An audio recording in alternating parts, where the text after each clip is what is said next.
abrindo para frente. Temos um no laríngeo, abrindo para frente. Temos um no cardíaco, abrindo para frente. Temos um no gástrico, que fica aqui no alto do estômago, abrindo para frente. E temos o genésico, abrindo para frente. Então nós temos 5 centros que têm um posicionamento frontal. E o último centro que faltou comentar é o esplênico, que pega mais ou menos nesse ponto, abrindo a 45 graus. Esse daqui é um detalhe que é muito relevante, muito. Durante muito tempo, eu poderia usar aqui uma expressão mais forte, durante quase sempre, o esplênico foi desprezado. Não pelos espíritas, pela cultura de uma forma geral. Era como se esse centro, a participação dele ou não chegava a ter uma relevância. Tanto isto é verdade, que quando a gente vê o que se atribui ao esplênico, se você pega um contexto de literaturas, você percebe que aquilo que é atinente ao esplênico, ele está distribuído em funções genésicas, em funções gástricas e em funções básicas. Se você pegar 2 autores diferentes que falem do básico, do genésico, do gástrico e do esplênico, quando você for para o esplênico, você vai dizer, o esplênico então não faz nada. Realmente não tem nenhuma importância. A gente começa a mudar os atributos do esplênico para todos os lados. Só que isto, teoricamente, é uma coisa, na prática é outra. Porque eu posso dizer que eu, cérebro com o timo, eu posso criar a mais rica elaboração teórica para isso. E por mais convincente que ela seja, a cerebração é aqui em cima. Então é muito fácil para algumas pessoas lidar com um certo jogo no que diz respeito a teorizar. Teorizar é fácil. Para quem está no ramo, você teoriza qualquer coisa. É aquela história do contabilista. Então, vamos fechar aqui o balanço. Tá bom, o senhor quer que dê lucro ou prejuízo? Então, é mais ou menos isso. Você pergunta para um matemático, 1 mais 1, 2. Pergunta para o contabilista, 1 mais 1, o senhor quer que dê quanto? Em filosofia, em definição, também é desse jeito. Tanto que existem programas, sempre existiu, mas de vez em quando eles tomam conta da mídia, programas em que você tem o pró e o contra, ou seja, o advogado de defesa e o advogado do diabo. Então, na hora que você tem um argumento, do seu argumento ele faz um contra-argumento e você termina percebendo que você está enrascado, você não tem para onde sair. Isso é o que se chama de teoria. A prática é tudo bem, tudo isso está muito bonito, mas vamos fazer. Não adianta você dizer, eu não aceito isso. Sim, você não aceita, é um direito seu. Uma outra expressão que a gente usa, não é porque você está de óculos de opachita preta que o sol desapareceu. Você não está vendo o sol, mas que ele está aí, ele está. Ah, mas eu não estou vendo. Sim, isso é uma verdade, você não está vendo, não quer dizer que ele não exista, ou que ele não esteja. Então, em magnetismo, com muito mais motivo, isso é muito fugidio, as pessoas brigam muito. Teve um dia que alguém me escreveu e perguntou, Jacó, me dê uma obra, foi que ela disse, uma obra séria, em que eu possa ler sobre o esplênico. Eu disse, as minhas. Era tudo que eu podia dizer. Eu ia dizer mais o quê? Porque se eu dissesse leia essa ou aquela e não falasse nada da minha, então a minha estaria qualificada e não séria. Então eu prefiro correr o risco de ser prepotente do que simplesmente invalidar o que eu estou fazendo. Mas a pessoa não se deu por satisfeita não. Ela disse, você não entendeu, eu quero uma obra séria. Eu digo, olha, mais sérias do que as minhas que eu conheço, só Allan Kardec, e ele não falou do assunto. Também eu não fico por baixo de jeito nenhum. No mínimo ele deve ter ficado, quer dizer que esse cara está se nivelando com Allan Kardec. Se ele me perguntasse, eu digo, até que enfim você entendeu?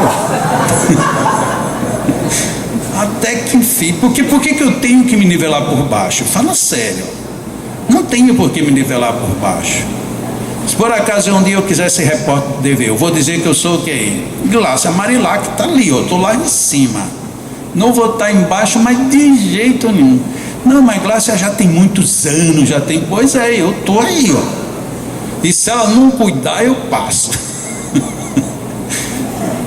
Então, a gente que fica nessa falsa humildade, ai, quem sou eu? Não, eu não posso. Claro que eu não posso, eu não tenho a capacidade de chegar lá por enquanto, mas me aguarde que eu estou no caminho, né? E vamos. Então o esplênico, e o engraçado, né? Esse esplênico que está aqui enviesado, eu nunca li em lugar nenhum também não. Não existe nenhuma obra. Aí diz, mas como é que você chegou a essa conclusão? Graças a Deus, em magnetismo eu sou teórico e prático. Porque se eu fosse só teórico, eu não teria ousadia de dizer isso, porque como era que eu ia evidenciar?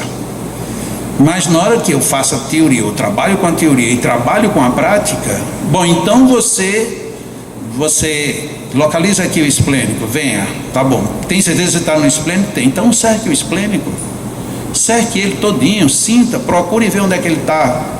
Onde é que está o ponto central dele? Veja a meia distância, veja a longa distância, tenta pegar ele bem aqui. Depois que o esplênico foi encontrado aqui, aí surgiu a outra teoria. Bom, se o esplênico está aqui, o verso do esplênico estaria aqui, fazendo 90 graus. Mas é interessante, se ele estiver fazendo 90 graus, ele está contra os outros, porque todos os outros estão a 180 graus. Mas não tem problema, não vamos brigar. Põe o paciente de costa e tenta atacar o esplênico por aqui, e depois tenta atacar como se fosse 180 graus. Portanto, ele está saindo, vira aqui agora para mim. Portanto, ele está saindo aqui. Então ele está lá, passando aqui e sai daqui. Experimenta. Porque quem trabalha com magnetismo tem momentos que você tem que trabalhar na frente, às costas, de lado. Então não sei o que você vai trabalhar. Você vai gastar o quê? Vai gastar 15 minutos? Gasta 16 para poder de você fazer um teste. Gasta 17, que dentro de 15, se você aumenta 20%, você pode ir de 15 para 18 minutos. Você não aumentou nada, aumentou 20% só de tempo só para poder pesquisar. Mas a gente quer o prato pronto e depois reclama de que o prato não veio com o filé. Lógico, você quer prato pronto, ele vem com, é para colocar dentro. Mas na hora que você quiser, você vai e escolhe. Então vamos, está aqui o esplênico. Qual é a relevância disso? A relevância é porque quanto mais eficiente você quiser ser, isso, lógico, tratando de forma absoluta a questão, que nem tudo é absoluto. Mas quanto mais eficiente você quer ser, mais de topo você alcança o centro que você quer operar. Não tem jeito. Então o seu centro está aqui, nesse canal. Você quer trabalhá-lo objetivamente, pegue ele objetivamente. Semana passada eu falei, muita gente se equivoca porque já começa com os braços totalmente distendidos e quando precisa abrir já não tem mais espaço. Porque aí você termina abrindo lateralmente e aí perde a emissão dos fluidos. Daí até nisso a gente precisa ter um pouco de atenção. Em vez de começar com o braço 100% distendido, vai com ele recolhido e vai abrindo para poder manter o plano de ação. Na nossa prática a gente vai fazer um exercíciozinho para tentar estabelecer esse padrão. Neste exercício praticamente todo mundo terá que vir junto a uma maca, não para deitar, mas para poder a gente fazer um exercício na maca, para a gente entender como na prática a gente pode fazer isso melhor. Óbvio que aqueles mais conservadores vão dizer, olha só o que está acontecendo, em vez de ficar agora está alisando uma maca. Pois é, se você alisar e entender o porquê, depois quando você tiver um paciente, aí você vai saber como fazer sem sofrer perdas. Não, mas o que interessa? Eu não posso fazer assim? Pode. Só que você poderia fazer, por exemplo, 30 movimentos, agora você vai fazer 50 para chegar no mesmo ponto. Qual é a vantagem? E se você aplica vários passos, você sabe que quanto mais movimentos, mais fisicamente você vai ficar cansado. Já que você vai fazer, faça com eficiência. Porque o consumo de energia que você vai ter para fazer um movimento eficiente e um deficiente é o mesmo. Então vamos ver se a gente pelo menos sai primeiro sabendo o porquê e depois como fazer. Como fazer um bom movimento sem grandes prejuízos. Eventualmente, às vezes pelo excesso de cansaço, a gente começa a relaxar e aí as mãos começam a sair, o movimento começa a ficar imperfeito. E aí é bem fácil. Aqui no Leão, como nós temos questionários de avaliação em todos os passes magnéticos, e já há muitos anos, não veio só do Leão, antes do Leão era no Grupo Espírita de Allan Kardec, e antes do Grupo Espírita de Allan Kardec era na própria Federação Espírita do Rio Grande do Norte, ou seja, já tem aí pelo menos uns 30 anos que a gente avalia o magnetismo. Aí você vê a pessoa que vai receber o passe mais lá na frente, de repente recebeu, foi o 5º de um passista, e na outra semana com o mesmo passista você foi o 13º paciente, você vai dizer, nossa, o passe de hoje foi muito fraco. Sim, foi fraco porque há um desgaste físico. Então quanto melhor você fizer, mais você se preserva para o que você tem que fazer. E quanto mais mal feito, mais desgastado você vai chegar lá, você já não consegue mais nem movimentar os braços. Aí vem a velha ideia, mas a gente não podia fazer tudo só com a mente? Sim, a gente vai voltar para um velho modelo. E qual é o velho modelo? É aquele modelo que a gente faz, finge que faz, e o outro finge que ficou bom. E esse modelo eu acho que ele já se esgotou. Como terapia, para que ninguém entenda que eu estou generalizando mais, como terapia, você tem que ter uma certa objetividade. A gente, só para comparar o movimento de fisioterapia hoje, por conta dos custos que são muito altos, por conta dos planos que pagam muito pouco, por conta dos fisioterapeutas que não ganham quase nada, a gente vai fazer uma sessão de fisioterapia. Quando você imaginava que ia ter um fisioterapeuta, ele no primeiro dia diz, olha, você vai fazer isso, eu vou colocar essa máquina, quando ela pitar você desliga aqui e tal. E você pensa que ele está ensinando você a ficar sabendo como é que é. Não, é porque da próxima sessão em diante ele nem vem perto de você, porque ele não tem você para atender. A cada hora ele tem que atender 15, 20, e aí não dá jeito. Aí o que vai acontecer com o nosso passe? A gente vai ter que atender tanta gente, e tão cansado, tão mal feito, que daqui a pouco o paciente diz, não, esse negócio não funciona, e não funciona mesmo, porque felizmente pede cuidado, zelo, vontade de fazer e saber. Allan Kardec usou muito uma palavra, vontade, uma palavra não, uma adjetivação, numa sequência treina, vontade convenientemente dirigida. Aí muita gente pensa que é só vontade. Ah, mas eu tenho vontade. Sim, tem que ter vontade, uma vontade conveniente. Como é que você sabe que algo é conveniente? Se você souber como, porquê e para quê. E dirigida, você vai dar um encaminhamento. Porque muita gente tem vontade aleatória. Ah, minha vontade era que o mundo fosse outro. Ah, lindo, só que isso não vai mudar em absolutamente nada, porque o que você vai fazer com isto? Você tem que fazer alguma coisa. Dona Dagmar, que foi quem fundou essa casa, ela era muito interessante. Ela aceitava a sugestão de todo mundo, e todo mundo tinha sugestão. A pessoa chegava aqui com a sugestão, Dona, por que a senhora não faz assim? Mas assim como? Assim, aí a senhora constrói aqui, e depois faz. Ah, tá bom, faça assim, coloque isso aí num papel. Não, mas eu estou, não, coloque num papel. Olha, com esse pedido para colocar num papel, 80% acabava ali mesmo. Porque as ideias vêm, mas ninguém quer nem ao menos o trabalho de escrever. Tá bom, olha, Dona Agmar está aqui. Diz, mas está muito bonito isso. Você vai começar a fazer isso quando? Aí ia matar os outros 20%. Ele disse, você tem uma ideia, a ideia é boa, você sabe como fazer, então venha fazer. É aqui mesmo, venha. A pessoa, não, mas eu não tenho tempo. Não, então se você não tem tempo, não pode, você que sabe como é, então a gente espera. No dia que você tiver tempo, aí você... Propaganda da Caixa, venha. Aí a gente não vem. Então às vezes a gente tem a maior discussão. Olha, quando eu voltar daqui para minha cidade, eu vou abrir o centro lá. Se quiser eu faço, se não quiser eu faço do mesmo jeito. 2 meses de briga depois, o jeito que teve foi de fechar. Fechar o quê, menino? O negócio complicou. Complicou por quê? Complicou porque é pesado, não é fácil.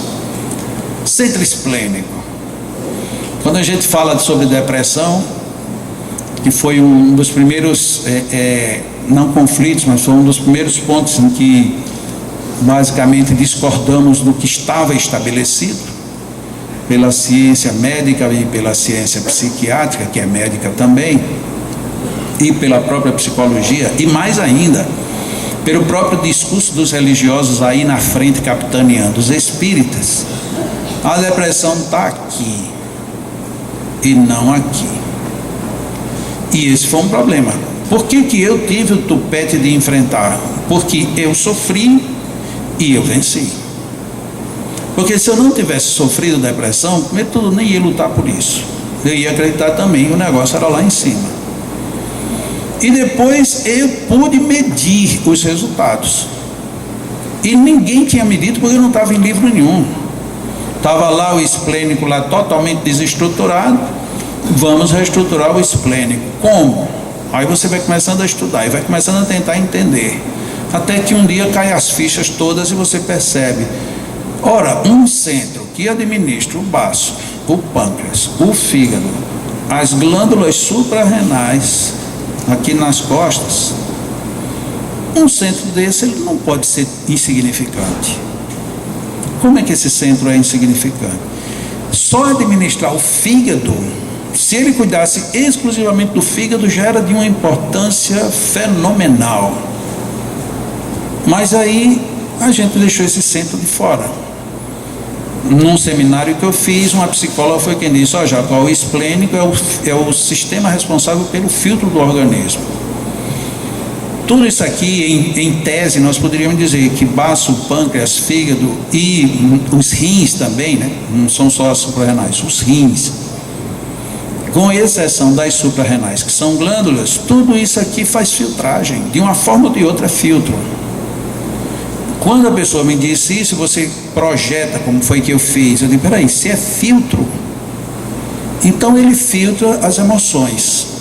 E aí eu me lembrei lá da história clássica da medicina, quando na época a gente só lidava com o fleuma, que a gente tudo era associado ao sistema sanguíneo, à corrente sanguínea. Toda e qualquer doença era no sangue.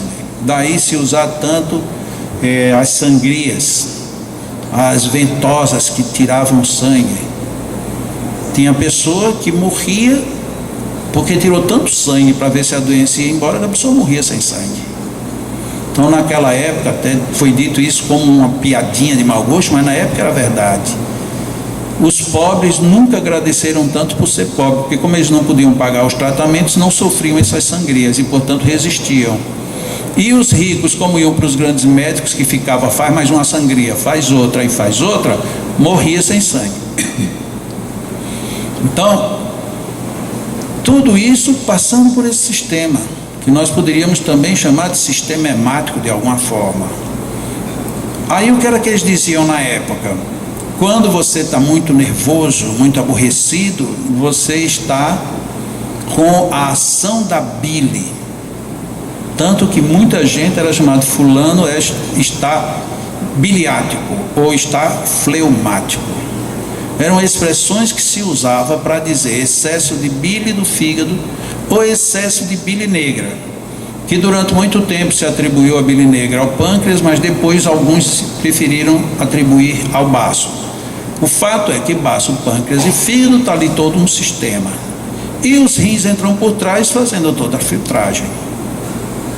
E aí, hoje, já refletindo um pouco mais à frente com o esplênico, nós encontramos as benditas enfermidades do sistema linfático. E paralela e associadamente, o sistema de imunidade. Então a nossa imunidade está baixa. Você vai olhar quem? Pode olhar quem você for, está lá o esplênico comandando a festa. Minha imunidade está baixa, porque eu sofri um acidente, porque eu me degenerei em drogas ou em vícios, porque eu tenho dormido pouco, porque eu... Pode arranjar o motivo que for, está lá o esplênico pedindo socorro. Se toda enfermidade, eu estou dizendo toda porque como nada é 100% absoluto, mas quando a gente diz toda, está dizendo grande conjunto. Se todas doenças das nossas defesas, atribuídas às nossas defesas, quando você investiga no paciente e está lá o esplênico sofrendo, como é que este centro passou tanto tempo menosprezado? E aí, se alguém me perguntasse hoje assim, bem sinteticamente, Jacó, a pessoa não pode fazer nada além do que 1 minuto numa cabine de passe com qualquer doente, seja ele do que for, e só pode fazer uma coisa, o que é que você aconselha? Despeça o esplênico. Pronto. Porque no mínimo você alivia um pouco o esforço que aquele centro está fazendo. Porque a pessoa tem um câncer no dedo do pé, o sistema imunológico tem que atender. A pessoa tem um tumor no cérebro, o sistema imunológico tem que ir lá. A pessoa tem uma crise de asma, tem uma crise de alergia, tem uma crise, o sistema imunológico está envolvido, está tudo lá no esplênico. E o que a gente faz com o esplênico? Nada. Não, aí a gente vai e passa só a mão e deixa para lá. Bom, se sabe que é só para passar a mão e deixar para lá, vai para o esplênico. Ah, mas aí não dá, porque o esplênico está aqui, né? A Ibira está sentado aqui e eu estou aqui. Como é que vai? E aí como é que vai aplicar o passe nele, se eu estou aqui juntinho dele, depois vai pegar aqui o meu? Ah, desse jeito aí, Jacó, então a gente vai ter que aumentar o espaço da cabine. Ele disse, não, você nem aumenta nem diminui, você veja o que você pode fazer para atender melhor o seu paciente. Não, mas o custo, não estou perguntando o custo, você quer atender o paciente ou o que você está querendo? Nem sempre as coisas estão juntas. E eu ponho, às vezes de uma forma bem grosseira mesmo. Não, mas e o paciente, se o paciente, esse paciente é a sua mãe, a sua mãe que está aí, e aí? Não, se fosse minha mãe, pois é, então considere que o seu paciente é a sua mãe. Aí a pessoa toma um susto. Não, Jacó, mas eu digo, pô, isso não é para trabalhar com amor, não é para fazer o bem. Mas aí só tem 2 cadeiras, uma coladinha na outra, então entra de 1 por 1. Entra de 1 por 1 e você tem um espaço da outra para trabalhar. Porque no fundo a gente fica encontrando objeção. É o tamanho da cabine, é o espaço, é o calor, é o frio, a gente encontra todo tipo de objeção, mas o problema não é esse, o problema é aqui. Quer resolver esse? Então vai resolver. Então eu tenho um problema, não tenho o que fazer, só posso fazer uma coisa se me perguntar hoje, em vez de eu dizer faça dispersivo geral, não, eu digo faça dispersivo no esplênico. Só que isso é uma medida super extrema, porque se você estabiliza um ponto e o restante fica tudo do jeito que está, ele vai desestabilizar de novo. Então o ideal é que você pelo menos dispersasse o esplênico, depois dispersasse tudo. Então eu estou colocando aqui de uma forma bem clara, para deixar bem enfático da importância do centro esplênico. É muito relevante na nossa vida orgânica, biológica, fisiológica e psicológica. Porque se as emoções, como já se sabia lá na antiguidade, depende dessa bile que vem da administração do esplênico, então, e aí eles chamavam de humores. Se os humores dependem desse funcionamento, entre aspas, fleumático, obviamente os nossos humores, portanto, estratificação para o campo psicológico, depende igualmente do mesmo centro. E aí tem uma hipótese que eu, querendo entender, né, na época que eu estava estudando isso, indignado, mas meu Deus, por que ninguém viu isso, que esse esplênico está para cá? Por que a gente não comenta? Por que aquele cara que escreveu o livro Passe falou assim, nem parecia que tinha notado nada e que não tinha? Por que isso está assim tão de lado e a gente não faz nada? Depois que eu já cheguei a algumas conclusões, aí eu me perguntei a Deus, mas senhor, peraí, por que esses centros são para frente e por que o senhor colocou esse de lado? Porque não tem lógica. Obviamente que não tem lógica esse centro estar aqui para o lado. A lógica é que ele fique de frente também. O coronário tem uma lógica psicológica. O coronário se conecta com o mundo espiritual. Então, de alguma forma, a gente até entende naturalmente que ele abra para cima, buscando, mesmo que eu não acredite em Deus, acredito só na natureza. Então, para captar energias telúricas, para seja lá o que for. Então, eu teria uma necessidade de um centro abrindo para cima. Mas e esse aqui para o lado? O que é isso? Isso é uma deformidade. Num primeiro momento de ensejo, eu disse assim, é porque foi daqui que Deus tirou a costela para fazer Eva. Aí ficou descompensado, né? Não foi desse. O pessoal foi que disse, mas foi desse aqui. Aí botou o esplênico no lugar da costela. Mas como ele procriou, né? Aí terminou passando no DNA. E todo mundo hoje em dia vem com esse negócio aqui do lado. Por culpa de Adão. Mas tirando o espírito da brincadeira, por que isto? Se a natureza não faz nada que não seja favorável ao homem, então isto tem o seu favorecimento. Qual é o favorecimento? Todos esses centros a gente recebe os impactos e faz as emissões frontais, que normalmente a gente até tem uma expressão que a gente diz assim, fulano entrou de peito aberto. Não, pode ir, mas vá de peito aberto, vá com coragem. Ou seja, quando diz vá com coragem, a nossa imagem é abrir aqui. Então a gente vai. Ou seja, aqui aguenta impactos.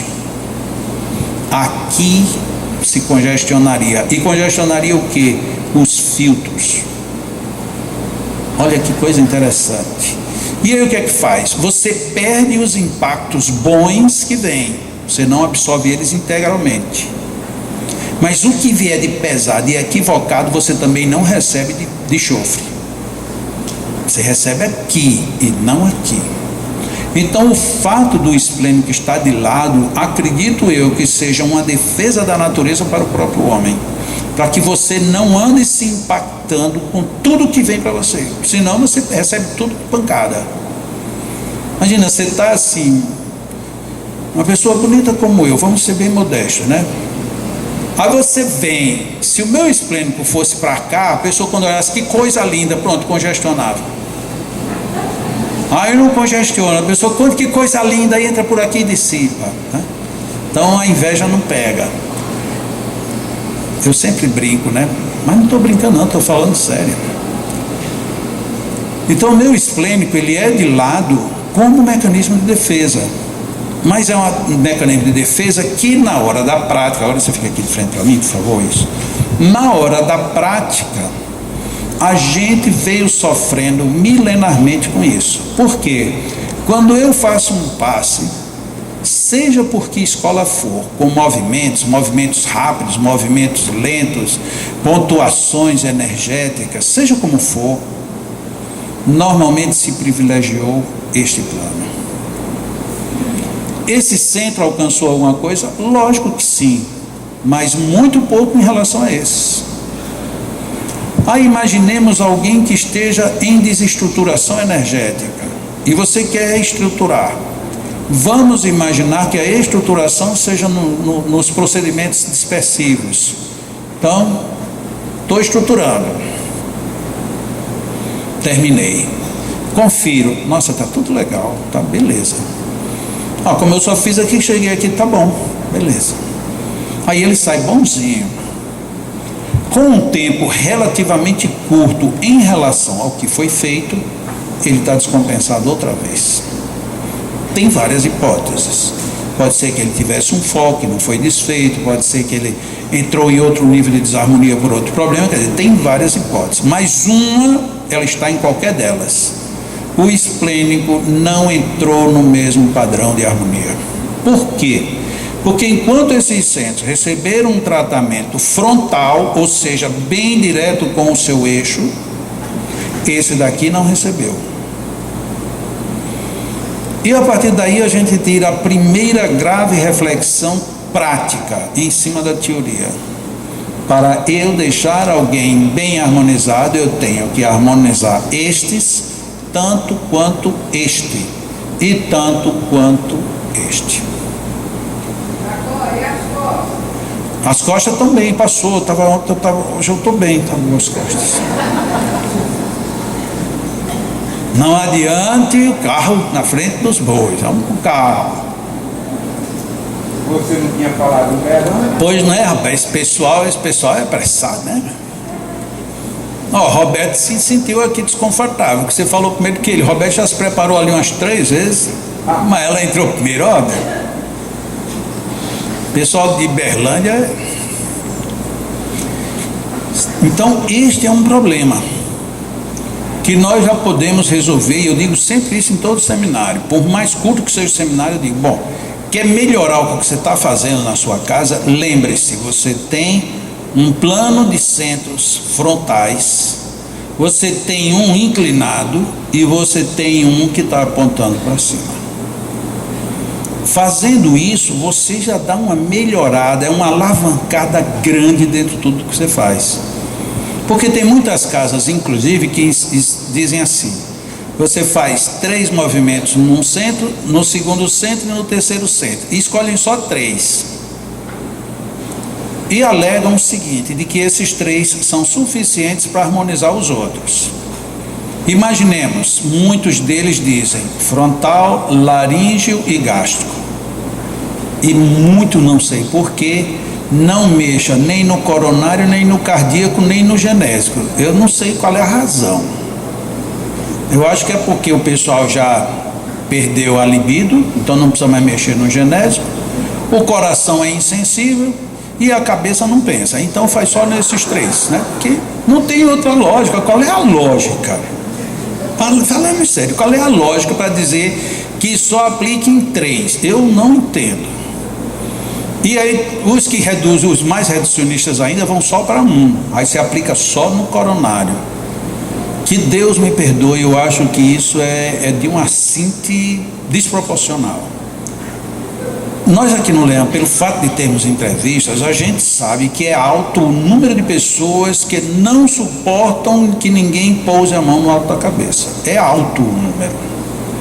Mas você pega uma pessoa que tem problemas no coronário, e você fica ali, só pode, não pode movimentar, não pode, põe a mão ali em cima. Se você não é magnetizador, ou seja, se você não exuda fluido magnético, menos mal. Agora imagina, pede a João, aquele volume abdominal que ele tem, aquilo é concentrado fluídico. Ele fizer 5 minutos de concentrado no coronário de um triste que ficar embaixo, eu tenho até pena. E aí não adianta você alegar de que alguém deu a ordem. Pouco importa se deu ou deixou de dar a ordem. O problema é que vai fazer mal a alguém. Se você quer mexer só no coronário, então que seja de forma dispersiva. Mas normalmente para mexer só no coronário, você não pode movimentar as mãos. Aí se não pode movimentar as mãos, aí fechou tudo. No único caso, aí eu digo, se você não pode movimentar as mãos, se só para mexer só no coronário, então fique com a mão para baixo e fique rezando. É melhor que você faz, reze. Aí você entra mesmo para a teoria de que a intenção é que vale. Bom, então você reze e faça o que Deus quiser, seja o que Deus quiser. Temos então essa necessidade premente de fazer no mínimo isto como elementar nos passes, se quisermos ajudar de alguma forma. Só que isto não é um tratamento. Você chegar e fazer dispersivo nos frontais, envolvendo o coronário e também no esplênico, isso daqui você está buscando o que nós chamamos de harmonização ou de equilíbrio. Harmonizar, equilibrar o paciente. Ou, como alguns dizem, colocar os centros de força, os chakras, como queiram, colocar eles em relação uns com os outros. E aqui eu vou fazer um outro gancho. Se eu passando a mão, eu sinto que você está desorganizado, Mas eu não sei como, mas eu sei que você está desorganizado. Se você sabe isso, então você tem a obrigação de saber o depois. Se eu estou desorganizado, nossa, eu estou sentindo aqui, está tudo desorganizado, tá? E o que é que você vai fazer? Bom, eu vou fazer só um dia específico. Faça. E aí depois vai. E aí organizou. Ah, mas eu não sei, eu não tenho tato. Tem, porque você já sabia que estava desorganizado. Se você sabia que estava desorganizado, então preste atenção que você vai saber os outros. Óbvio que à medida que a gente for treinando, avançando, experimentando, a gente vai ter, bom, eu estou sentindo agora que a primeira é o laríngeo, não está bem conectado com o esplênico. Não, você sentiu, mas não está bem conectado como? Não, é como se a energia daqui que teria que passar por lá não está passando. Então vá, despeça um, despeça o outro, faz dispersivo entre os dois. Vai variando as técnicas até que você chegar. Ah, agora está aqui, ó, está passando a energia bem, beleza. Fora disso, é irresponsabilidade nossa. A pessoa que vem, creiam nisso, creiam porque todos nós aqui somos e já fomos pacientes. As pessoas que vêm receber passe com você, elas vêm acreditando que você sabe o que vai fazer. E esse é o princípio da verdade. Se alguém acredita em você e está lhe procurando e você finge que sabe e não sabe, você está faltando com a verdade. Você não precisa entender tudo, mas você precisa ter segurança do que você está fazendo.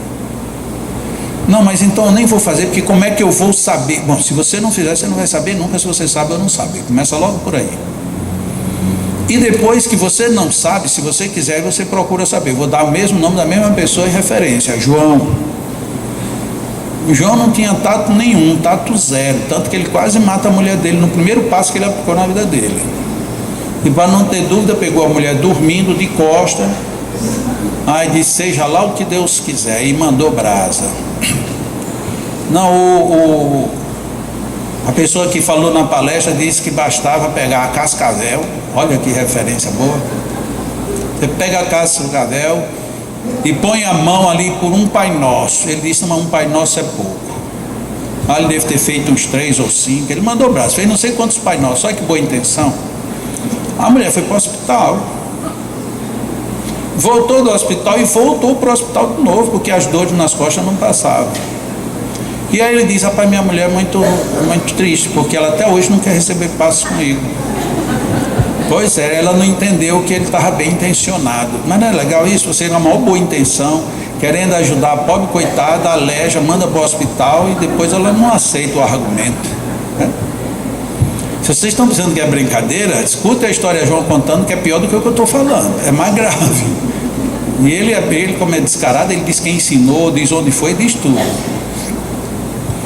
Se só a intenção resolvesse, estava resolvido. A mulher dele nunca teria tido dores. E olha, veja bem, fez uma imposição, sem sentir nada, mas rezando o Pai Nosso. Como é que você vai dizer que essa pessoa não tinha boa intenção? Então o caso de João é um bom exemplo de que só a boa intenção, não. Aí eu volto para Allan Kardec, tem que ter uma ação convenientemente dirigida. Ele dirigiu e teve vontade, mas foi inconveniente, concentrou demais um poder magnético que ele não sabia que tinha. E aí, como fica? Temos uma amiga que faz tratamento aqui conosco, que João aplicou um passe nela, disse assim, Jacó, o senhor aplicou passe nela? Eu disse, não. Ele disse, mas ela está com a depressão, mas dá uma examinada na perna dela, porque tem um trombo, porque era eu quem ia fazer o passe seguinte. Eu digo, tá legal. Aí eu disse assim, mas João, a gente está trabalhando depressão. E disse, é mais nas pernas. Aí eu entendi o recado deles. Bom, depressão a gente não concentra nem nada, mas nas pernas, mas que pode a pessoa ficar aleijada, isso não é problema, né? Com depressão aleijada dá tudo certo. E aí eu fui aplicar o passe, fiz, eu já estava terminando, tinha me esquecido, e quando de repente eu fui fazer essa harmonização, ela estava de bruços, quando minha mão passou pelas pernas, aí eu senti alguma coisa, mas como estava passando muito rápido, não deu para perceber. Aí eu me lembrei dele. Eu disse, deixa eu ver. Aí na hora eu fiquei até meio com raiva, né? Eu disse, rapaz, ele podia ter simplificado meu trabalho, ter dito é na perna X ou Y, né? Aí agora eu vou ter que ir procurar qual é a perna. Tá bom. E aí estava lá, digo, bom, rapaz, o negócio aqui é pior do que um trombo. Ele disse que era um trombo, mas isso é mais do que um trombo. E ela estava com um vestidão daqueles que vai até os pés, né? Então não era visual de jeito nenhum, não tinha nada visual. E estava lá, mas era um caroção desse tamanho. E eu imaginei que era um caroço fluídico, eu não imaginei nunca que fosse físico. Aí quando terminou, ela sentou, disse aí, ela disse, nossa, eu estou com minhas pernas pesando 1 tonelada e está doendo. Eu digo, à esquerda? Ela disse, você é bruxo? Eu disse, não, foi porque eu mexi na sua perna esquerda. Ele disse, olha, aí ela levantou o vestido e mostrou, né? Aí ela disse, pega aqui, mas era um nó, mas era grande, era como como é que dá o nome? Um furúnculo, mais forte, agora interno, duro. E eu passei, nossa, eu digo, olha, pois eu mexi aí, e eu acho que vai doer. Ele disse, vai doer não, está doendo. Eu digo, mas vai doer. No dia seguinte me encontrei com ela de novo, ela disse, eu quase não dormi, mas doeu muito. Eu digo, mas passou a dor? Foi, agora de manhã passou. Eu disse, pois é, era a reação esperada. Mas aí vamos de novo. Aí fiz o segundo passe, no outro dia ela voltou, foram 2 passes seguidos, 2 dias seguidos. No outro dia ela voltou, ela disse, eu quero lhe mostrar a minha perna. Bom que o marido dela estava assim do lado, eu digo, olha esse negócio.